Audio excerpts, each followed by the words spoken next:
오늘은 민수기 12장 1절부터 3절까지 있는 말씀을 가지고요, 하나님의 때를 기다리라, 하나님의 때를 기다리라라는 제목으로 하나님 말씀 함께 시간 나누도록 하겠습니다. 오늘 우리가 읽었던 이 민수기 12장에 보게 되면은 이 독특한 사건이 하나 나오게 됩니다. 어떤 사건이냐면은 이 모세가 이 구스 여인을 취함으로 인해 가지고 그의 가족이었던 아론과 미리암이 모세를 비방한 이야기가 나오게 됩니다. 자, 우리 말씀 돌아가서 1절 말씀 다시 한번 읽어보도록 할까요? 자, 1절 말씀 읽겠습니다. 시작. 모세가 구스 여자를 취하였더니 그 구스 여자를 취하였으므로 미리암과 아론이 모세를 비방하니라. 아멘. 자, 원래 모세는 이 광야 생활 기간 동안에 그 미디안 제사장 이드로의 딸 시보라랑 결혼하게 됩니다. 그리고 아들도 둘 낳습니다. 게르솜과 엘리에셀을 낳게 됩니다. 아마 그 후에 이 모세가 출애굽하는 과정 속에서 아내 시보라가 죽었던 모양입니다. 그래서 지금 모세가 아마 이 구스 여자랑 이 광야길에서 재혼을 하게 되게 됩니다. 이 구스 여자가 어떤 사람인가? 이게 성경학자들의 말이하면 이 구스 사람이란 오늘날 말하면 에티오피아 사람을 얘기하는 거거든요. 자, 그러니까 지금 현재 이 모세가 이 광야길 가운데 이 에티오피아 사람이 구스 여인과 이 재혼을 하는 것 때문에 지금 모세의 형 아론과 그 누이 미리암이 모세를 지금 비방하는 내용이 나오게 되게 됩니다. 자, 근데 지금 이 이야기는요, 우리가 전체적인 민수기의 큰 그림을 볼 필요가 있는데, 지금 민수기의 상황은 지금 어떤 상황이냐면요, 이 백성들이 모세에 대해서 원망을 하는 지금 상황이거든요.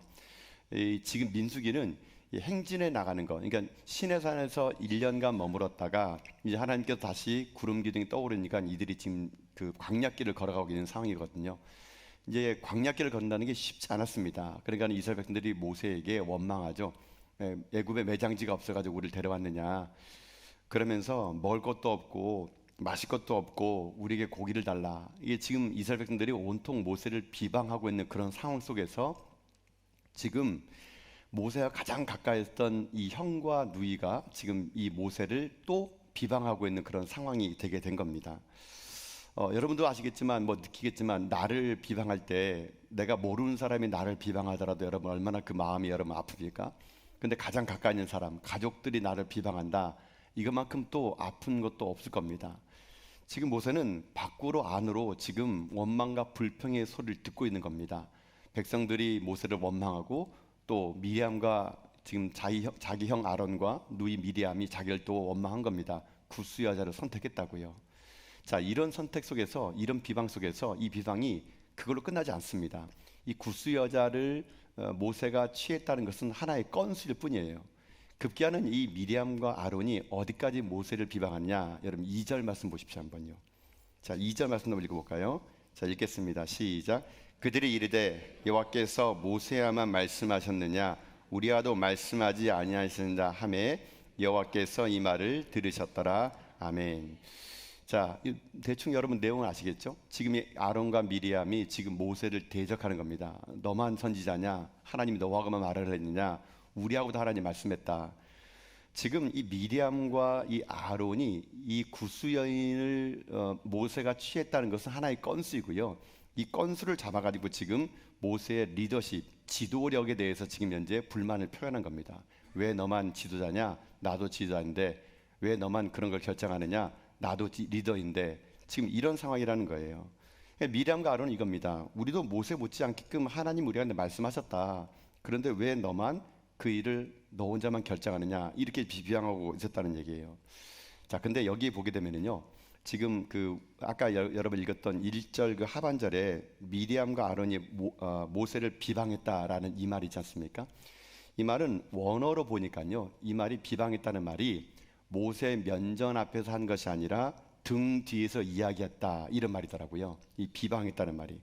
그러나 지금 모세 앞에 나와가지고 이 말을 당당하게 한 게 아닙니다. 지금 미리암과 이 아론이 모세 등 뒤에서, 그러니까는 모세가 있지 않은 곳에서 지금 사람들에게 반대 여론을 만들고 있는 거예요. 미리암과 아론 같은 영적 지도자들이 지금 모세를 비방하는 것은 이것은 큰 심각한 영향력을 주게 되게 됩니다. 자, 그런데 이 민수기 12장 2절에 보게 되면은 마지막에 그렇게 얘기했죠. 여호와께서 이 말씀을 들으셨더라. 그러니까 1절 하반절에는 이 비방했다. 이제 미리암과 아론이 모세의 정면에서 말한 것이 아니라 등 뒤에서, 그러니까 자기네끼리 모인 곳에서 여론 조작을 하고 있을 때 2절 마지막은 하나님이 그것을 들으셨더라 이렇게 되어 있다는 겁니다. 여기서 하나님께 들으셨다라는 말은 뭐냐면요, 등 뒤에서 한 말들, 자기네끼리 수군거리는 말들, 하나님 그것을 다 들으신다는 얘기예요, 여러분요. 근데 그 들으시는데 뭘 들으셨느냐? 이 들으셨다라는 말이 중요한데요, 그냥 들은 게 아니고 하나님이 이 아론과 미리암의 생각까지도 들으셨다 이런 뜻입니다. 그러니까 지금 그들이 어떤 의도를 가지고 모세를 비방하는지, 사람들은 겉으로 볼 때는 구스 여잔을 취하는 것 때문에 모세가 이러면 되냐라고 말하지만, 실제 하나님이 들으셨다는 것은 왜 아론과 미리암이 이런 말을 했는지 그 중심을 하나님은 들으셨다라고 말하는 거예요, 여러분요. 여러분이 모세 입장이면 얼마나 여러분 이게 마음이 아프겠습니까? 고륙지친인 자기 가족들로부터 이런 말을 듣게 된다면은, 가뜩이나 지금 모세는 출애굽하는 과정 속에서 이 막중한 중압감과 스트레스가 있는데 가족들이 도와주지를 못할 망정 이 말을 지금 현재 퍼뜨리고 있다는 거예요.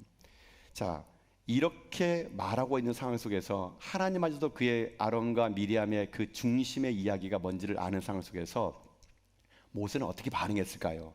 자, 모세의 반응을 성경은 반응으로 얘기하지 않습니다. 이 말 앞에 모세의 성품을 얘기합니다. 자, 12장 여러분 3절 말씀 보실까요? 한번요. 자, 한번 읽어보겠습니다. 시작. 이 사람 모세는 온유함이 지면의 모든 사람보다 더하더라. 아멘. 자, 하나님은 지금 모세가 이런 가족 간의 비방 앞에, 여론 조작하는 이 앞에 하나님은 모세를 평가합니다. 이 사람 모세는 온유함의 지면의 모든 사람보다 승하더라. 하나님은 모세를 지금 칭찬해주고 변호해주는 겁니다. 어떻게 변호했냐? 야, 참 모세만큼 이 땅에 이렇게 온유한 자가 내가 본 적이 없다 이렇게 말해주는 거예요. 자, 근데 이 말을 여러분 어떻게 받아들일까요? 여러분, 원래 모세가 온유한 자였을까요? 그렇지 않습니다. 여러분도 아시겠지만 모세가 여러분 광야로 여러분 도망간 이유가 뭡니까? 애굽에 있는 사람이 자기 동족을 욕하니까 욱하는 마음에 그 애굽 사람을 돌로 쳐 죽인 거예요. 그러니까 모세는 온유함과는 거리가 멉니다. 그는 다혈질의 사람이에요. 그러다 보니까는 동족을 괴롭히는 사람을 참지 못하고 그를 죽이고 광야로 도망간 겁니다, 여러분요. 이런 사람이 어떻게 온유하다 할 수 있겠습니까? 또 모세가 온유하지 않다는 건 뭐냐면요, 그가 하나님 말씀의 십계명을 받아가지고 사실만에 내려오는 길인데 백성들이 금송아지를 만들어가지고 거기서 절하는 걸 보고요, 아니 세상에는 하나님 주신 그 돌판을요 그냥 던져버린 사람이에요, 여러분요. 여러분, 던지더라도 하나님 건 옆에 놔두고 돌 던지면 될 텐데 이게 성질이 급해가지고 그냥 그 돌판을 던져버린 사람입니다. 여러분, 이런 사람 앞에 야, 참 성품이 온유하다 이런 말이 여러분 맞겠습니까? 맞지 않는다는 거예요. 또 여러분, 모세가 이 가나안 땅에 들어가지 못했던 결정적인 이유가 뭔지 아십니까?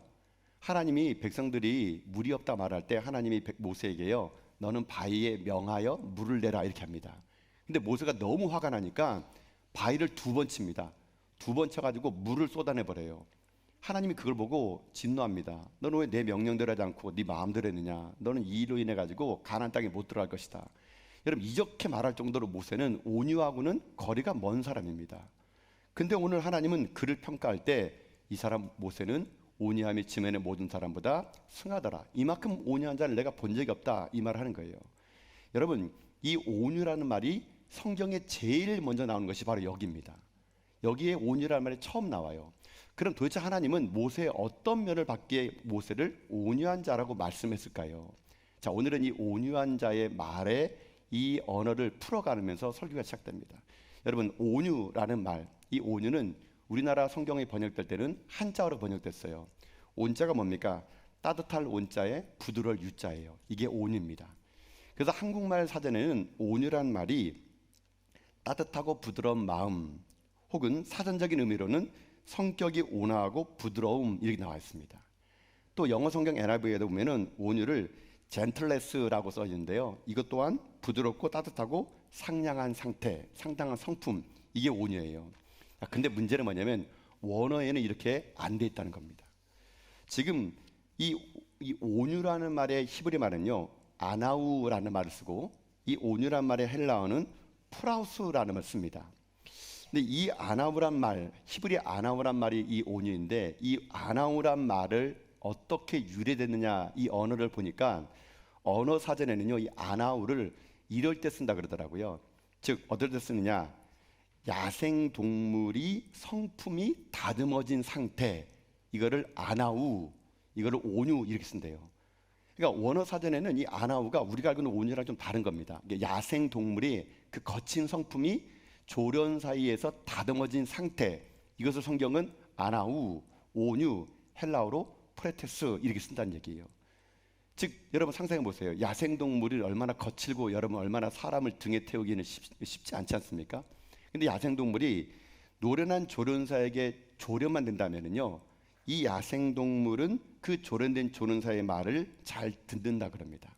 그러니까 야생적인 성품이 조련사이에서 다듬어진 상태, 그게 아나우고 그게 온유란 얘기예요. 여기 성경에서 모세의 온유는요, 바로 이런 뜻입니다. 하나님은 모세의 성품을 어찌면 어떻게 하느냐? 조련사처럼 다듬으신 겁니다. 다듬으신 거. 그의 거칠고 모난 성품, 욱하는 성질, 이거를 하나님의 손에서 그가 다듬어진 거예요. 그랬더니 하나님 모세를 보면서 아, 모세가 참 온유하구나, 이렇게 지금 평가하고 있다라는 것입니다. 여러분, 이것이 오늘 우리 가운데 이 온유에 대해서 다시 한번 상기해 볼 말씀이 될 수 있다라는 것입니다. 여러분, 우리는 어찌 보게 되면은 나를 비방하고 나를 대적한 자를 만날 때, 억울한 일을 당할 때, 내 잘못이 아니고 내 탓이 아닐 때 얼마나 많은 해명을 하고 싶은지 모릅니다. 모세도 분명히 자기가 이런 억울한 일을 당했을 때 그의 가족들을 만나서 해명할 필요가 있었을 텐데 모세는 한마디 말도 하지 않습니다. 오히려 침묵합니다. 오히려 모세는 남이 비방할 때 침묵합니다. 여러분, 남이 비방할 때 침묵한다는 것은 쉽지 않습니다. 그러나 남이 비방할 때 조개가 입을 다물 때 그 조개 속에 진주가 생기는 것처럼 우리가 좀 어렵더라도 침묵을 지켜나가면 내 신앙의 성숙이 오히려 나타날 수 있다라는 겁니다. 즉 온유한 자는 하나님의 때를 기다립니다. 모세는요 침묵했습니다. 그랬더니 여러분 급기야는 누가 나서느냐? 하나님이 나서게 됩니다. 하나님이 그 온유한 모세의 성품을 길들였더니 모세가 온유했더니 하나님이 나타납니다. 그리고 하나님이요 모세와 아론과 미디암 세 사람을 불러냅니다. 그리고 뭐라 말하느냐? 여러분 민수기 12장 8절과 9절 말씀 보십시오 한번. 자, 8절 9절 말씀 한번 읽겠습니다. 시작. 그와는 내가 대면하여 명백히 말하고 은밀한 말로 하지 아니하며 그는 또 여호와의 형상을 보거늘 너희가 어찌하여 내 종 모세 비방하기를 두려워하지 아니하느냐? 여호와께서 그들을 향하여 진노하시고 떠나심에 아멘. 자, 하나님께서는 이제 사명을 부른 겁니다. 이제 모세와 미리암과 아론을 불러가지고 하나님 이 말씀 하신 거예요. 왜 너희가 내 종 모세를 비방하기를 두려워하지 아니하느냐? 그러면서 하나님께서 진노하시고 떠나십니다. 그 후에 어떻게 되느냐? 이 미리암이 나병, 문둥병이 들게 되게 됩니다. 저는 이 본문을 볼 때 좀 의아했습니다. 비방한 것은 아론과 미리암 둘 다 비방했잖아요. 근데 왜 미리암만 나병이 생겼을까요? 제가 궁금해가지고 이거를 찾아봤습니다. 책을 찾아보고 주석을 찾아보고 아무리 찾아봤는데 이게 좀 선뜻 대답이 안 나오더라고요. 그래서 제가 하나 책을 읽었는데 이 미리암이 이 비방하는 일의 주동자였다 하더라고요. 그걸 어떻게 알 수 있느냐? 아까 12장 1절 말씀 그 하반절에 비방하였더라 이 말이 원어 사전에 보니까요 여성령 주어로 나와 있대요. 그러니까 아마 주도적으로 미리암이 더 많은 말을 했기 때문에 하나님이 이 주동자였던 미리암에게 나병을 바래지 않느냐 이렇게 해석하는 글을 본 적이 있습니다. 자, 어쨌거나 이 모세를 비방한 누이는 미리암은 나병이 들고 말았다는 얘기예요. 자, 오늘 이 본문의 말씀을 적용의 관점으로 한 가지 포인트로 한번 설교를 해보겠습니다. 그러면 여러분 이 모세의 이런 상품을 보면서 우리가 뭘 느낄 수 있을까요? 온유라는 게 도대체 무엇일까요? 온유라는 게 우리는 어떻게 받아들여야 될까요? 성경에서 말하는 온유는 결코 성품이나 그리고 성질을 말하는 것이 아닙니다. 하나님 말씀하시는 온유, 지금 하나님 모세의 온유함을 평가할 때 그 평가 기준이 무엇이냐? 그것은요 하나님의 일하실 때까지 기다린 모세의 그 침묵의 힘, 바로 그것을 말하고 있는 것입니다. 우리가 때때로 인생을 살다 보게 되면은 우리가 나를 비방하거나 하나님 앞에서 내 인생의 삶을 변할 때가 있을 것입니다. 그러나 여러분 때로는 우리가 온유한 마음을 가지고 기다리게 되면요 하나님이 우리보다 앞서가지고 일하실 때가 분명히 있다라는 거예요. 누가 나를 비방하든지 간에 우리가 할 일은 뭔지 아십니까? 내가 하나님 앞에 얼마나 온유한 자로 서 있느냐, 이게 중요하다는 겁니다. 상대방의 말에 휘둘릴 필요 없습니다. 내가 하나님 앞에 온유한 자로 서 있으면 하나님이 내 대신 일하여 주신다는 거예요. 그래서 여러분, 사람과 다툴 필요 없습니다. 나를 비방하는 사람과 다툴 필요 없습니다. 나를 비방하는 사람은 하나님이 하실 일이고, 내가 할 일을 먼저 하십니까? 하나님 앞에 내가 말씀 앞에 나를 길들여지게 만드는 거예요. 온유하게 놔두는 겁니다. 침묵하는 겁니다. 기다리는 겁니다. 하나님요, 그런 모세의 성품을 보시고 흡족해 하시고, 이 사람 모세는 온유함의 지면이 모든 사람보다 승하다 말씀하시고, 모세가 참지 못하고 기다렸더니 급기 하나님이 나서셔서 이 모든 일들을 만들어 나갔다는 것입니다. 그래서 사랑하는 성도 여러분, 여러분 하나님의 일하실 때까지 기다리십시오. 사람들의 말에 여러분 여러분 사람들의 말에 여러분의 감정을 휘둘리지 마시고, 하나님께서 내 인생의 삶이 어떻게 하나님 앞에 온유한 자로 서 있는지를 날마다 나를 점검하는 겁니다.